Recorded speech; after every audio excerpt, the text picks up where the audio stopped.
The Lakers have done it again. They got a steal in the draft and finished draft night with some good young talent. Just a few days ago, they didn't even have a draft pick. But they were able to trade for the 35th pick, and they had a successful draft, getting Max Christie, Scotty Pippen Jr., Cole Swider, and Shareef O'Neal.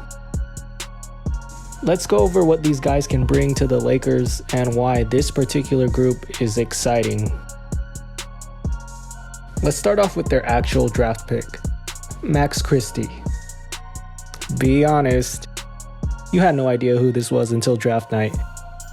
Unless you follow college basketball closely or did your draft research intensely. But I actually did my draft research and I had no idea who this guy was because I focused on dudes that I thought the Lakers could actually get. Not guys like this who were in the first round in most mock drafts.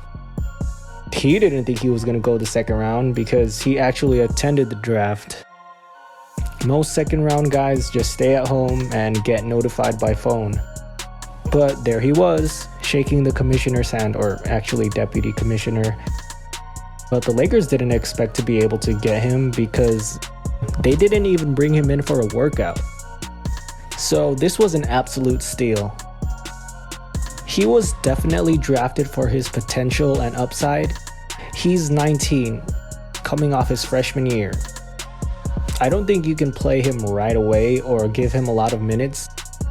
Let's just say if he ends up being a key rotation player this season, that means the Lakers did a bad job building the roster. A lot of his game still needs polishing, and he needs to grow into his body. He's still very slender and needs to add strength. At 6'6", he provides good size and length, and he can be the wing player the Lakers desperately need. But because of his frame, I don't think he can guard bigger players.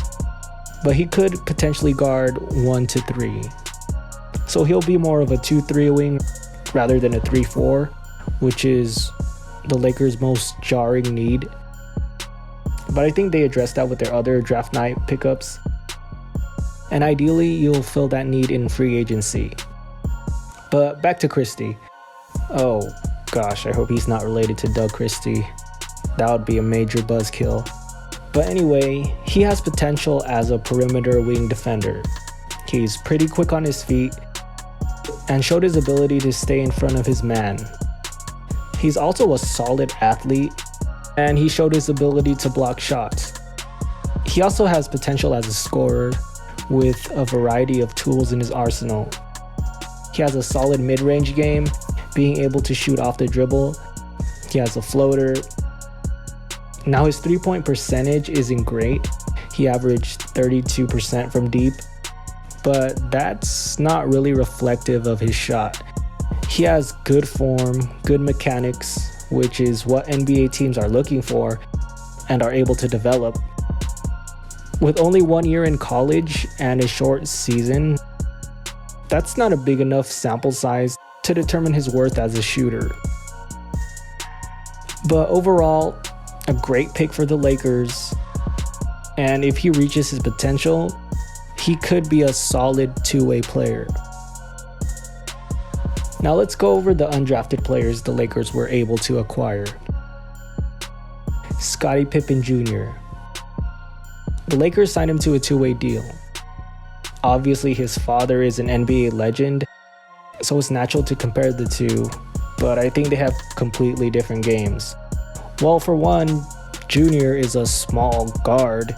He's a bit undersized and he can struggle against bigger players. He's not a great playmaker, he's more of a scoring guard, and he's not a great one-on-one defender, but he does have good defensive instincts. He's able to anticipate passing lanes and get steals. He also has the ability to get to the rim and draw a lot of fouls. I can see him being a backup guard type that can score.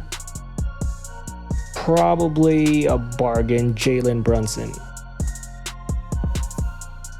Cole Swider. another player they signed to a two-way deal.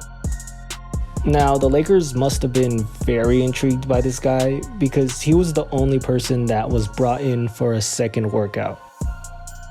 Out of all the players the Lakers got in this draft, he's probably the most NBA ready that you can slot into the rotation right away.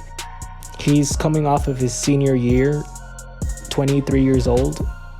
At 6'9", he has the ability to play the 3-4 position in switchy lineups, although he's not super athletic and he could struggle against smaller and quicker players. Probably the biggest reason that he was signed is his shooting. He shot 41% on 6 attempts per game from 3. Yeah, that'll get it done if it translates to the NBA, even if that's his only skill. But hopefully he does round out his overall game. If you're able to get a sharpshooter that you can insert into games when you need shooting as an undrafted player, yeah, that's definitely a win. Lastly, Shareef O'Neal, Shaqs' son. The Lakers have invited him to play on their summer league squad. Now, there's definitely an emotional attachment. We were able to watch him grow. He had a deep connection with Kobe. He came back from heart surgery. So I think we all want him to succeed. But honestly, he probably should have listened to his dad and stayed in college. He should have finished and got a degree, which Dr. Shaq is all about. But Shareef hasn't showed much in his college career. His stats are extremely underwhelming. He didn't get a lot of playing time, which is part of the reason he didn't want to go back to college. But there must be a reason he wasn't getting playing time. He wasn't really on anyone's draft boards. And honestly, I think the Lakers only invited him out of respect for Shaq. But he definitely has the physical tools. He's 6'10". He's athletic. But he hasn't really shown much skill.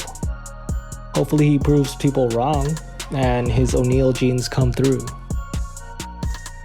So overall, a good draft for the Lakers. Happens every year.